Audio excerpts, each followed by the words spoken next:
This is the new OM5 smartphone stabilizer from DJI. And here are 5 creative ways to use it. Then I'm going to be honest, number 5 is a bit of a stretch. You probably won't find yourself using it, but the result is pretty cool. Alright, so shot number 1, turn this into an FPV style drone shot because of the extension rod. Set the gimbal to FPV mode, extend the rod and invert so it's upside down, and now just run with the OM5 as close to the ground as you can to create a dynamic looking shot. Hey, listen!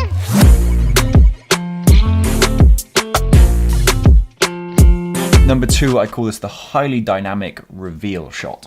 Set the gimbal to tilt locked mode, extend the rod again, and pull back from between objects and stay as close to the subjects as you can. And notice here how I'm staying close to the water and the rocks at the same time.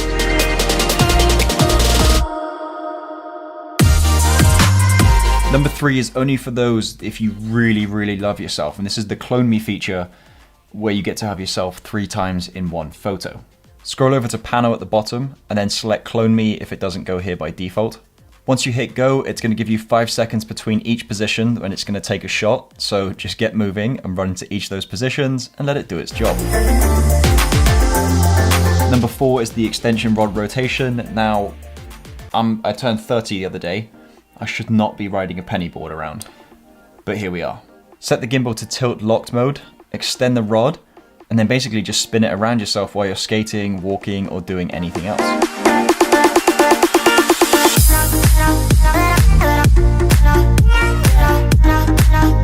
And number 5, the light painting spin shot on a dolly slider. We're keeping this concise, but the result is something to behold. So instead of actually putting your phone inside the OM, grab a couple of lights and just trust the process. Once those are secure, put the whole gimbal on top of a mini dollar slider. I'll leave a link to one of these in the description. And this will give you the lateral movement. You'll then also need to set the gimbal to the spin shot mode, and that will allow the lights to rotate. Unfortunately, the spinning doesn't continue on its own without being held, so I'm going to use tape to push the actual joystick to the side and keep it in place. Now's the hard part of trying to time the spinning with setting the dolly to go and the camera shutter.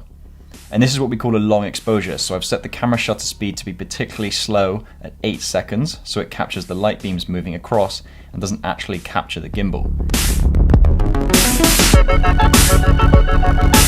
So there you go. I hope you enjoyed this video. If you did, consider subscribing, and hopefully I'll see you in the next one.